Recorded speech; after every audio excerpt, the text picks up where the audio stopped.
Yo guys, what is up? It's Teach here, coming at you again with another video, and this is a massive Arc update. If you haven't seen the download yet, it's like 66 gigabytes, which is insane, but they've also released a ridiculous amount of stuff in this actual update. So I wanted to kind of show you some major changes coming to Arc when it comes to like totally shaking the game of PvP and actually just the game in general.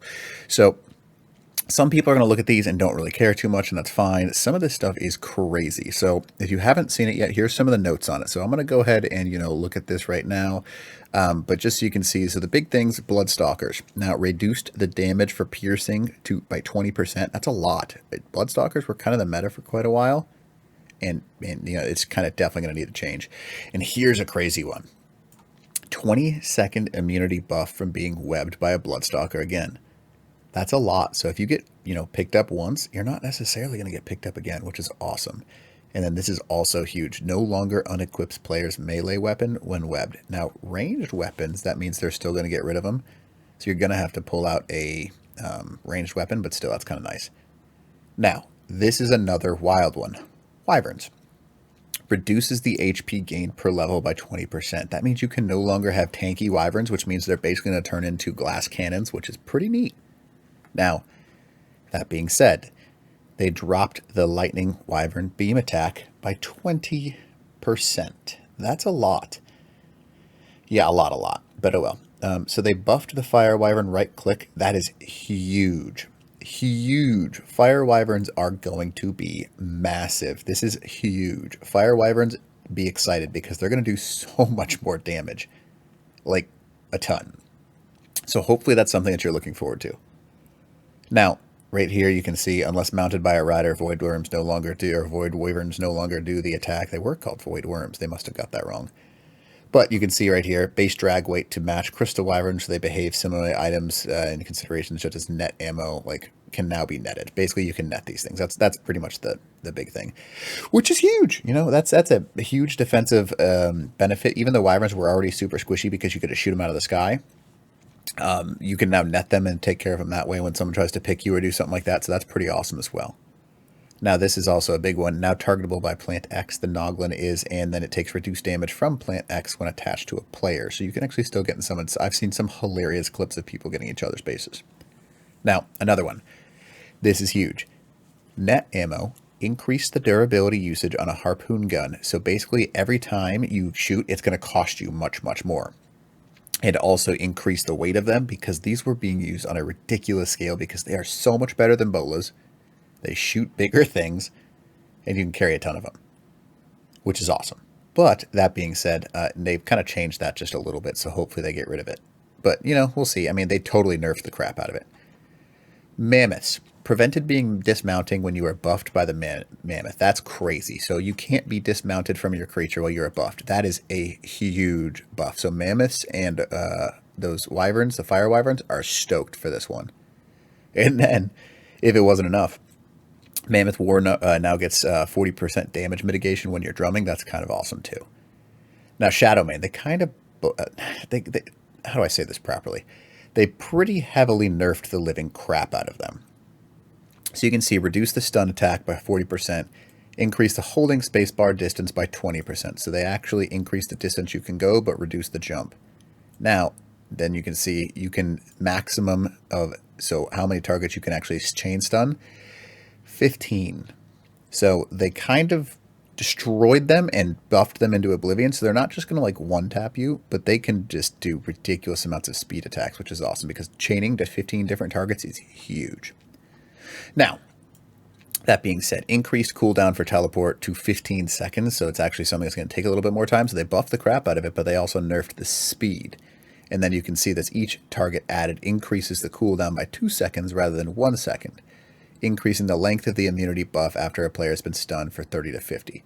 So basically, they kind of nerfed the crap out of them, but they made it so they can one hit a little bit better, so they can do a little more damage up front and then go run away, and then what they're meant to do, run away, come back, run away, instead of just go around destroying everything.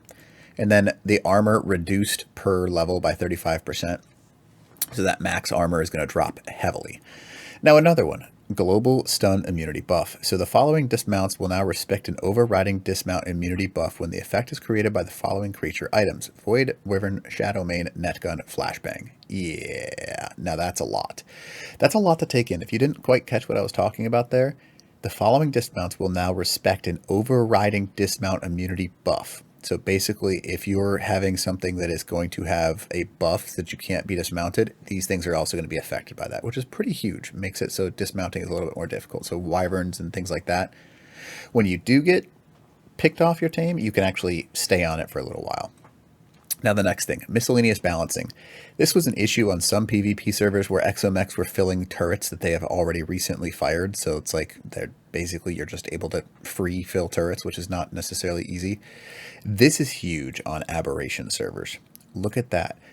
25% nighttime bonus for Megalosaurus. So if it's nighttime, Megalosaurus are going to be doing ridiculous amounts of damage. So another huge buff, but oh well.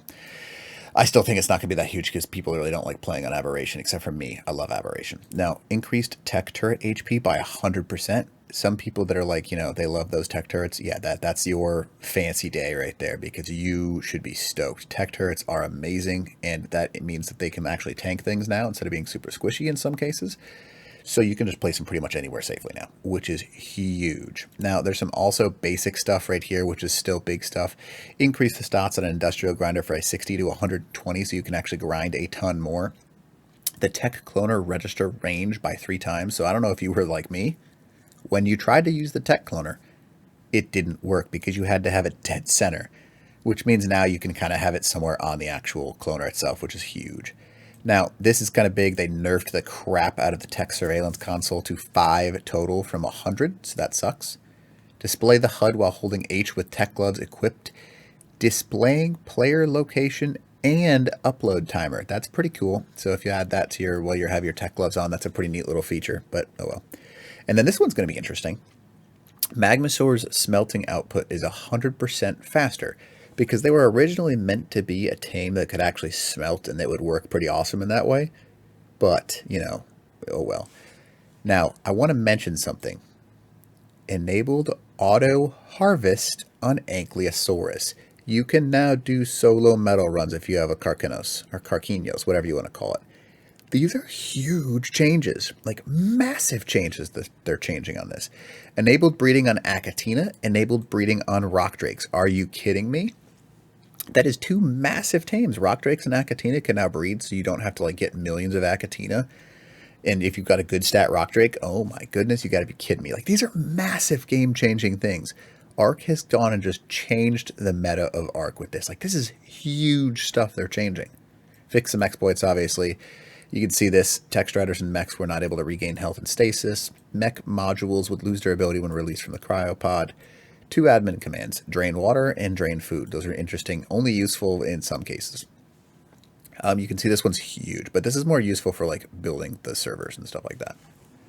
Fixed a bug where the dedicated storage box would ignore stack modifiers in the server config files. Kind of neat. Fixed a bug where Plant Z would no longer heal dinos, and then fixed soap would remove textures from structures. Fixed a bug where cosmetics on the Shadowmane would not retain their color. So this, all in all, is a massive Arc update, like enormous. And really what they're doing, in my opinion, they're getting ready for Arc 2, because if they're not getting ready for Arc 2, this is something they're testing to see what they can do. So I am so excited for the next few updates, because it really is going to give us a picture of what is going on for Arc 2. That's really what this is for, to see what it can handle, what works well, what doesn't work well, because this is a great time. A lot of people are like, oh, I'm not going to play Arc right now. Why would I? It's just not going to be fun. I hate it, so on and so forth, blah, blah, blah, blah, blah. You should play Arc right now, because now is the time where it's going to be crazy, because they're going to be changing the meta on a regular basis, hopefully, to see what they can kind of tweak for the next game to make it nice and smooth on release. Because you know it's going to be pretty decently similar, but they're going to be testing the different things that they can do. Now, they're also going to be adding new maps, all kinds of stuff. I'm hoping they're testing new ideas that they have for Arc 2 to kind of like slowly get us used to them. Maybe some NPCs come and stuff like that. I don't know. I'm super stoked. I think this is an awesome, awesome, awesome freaking update. So hopefully you guys are enjoying it. If you have anything you'd like to add or you want to see in the future, just let me know. Make sure you check out the Monarchy stuff that we've been doing recently. It's been a lot of fun. And other than that, you know, teach. Ow.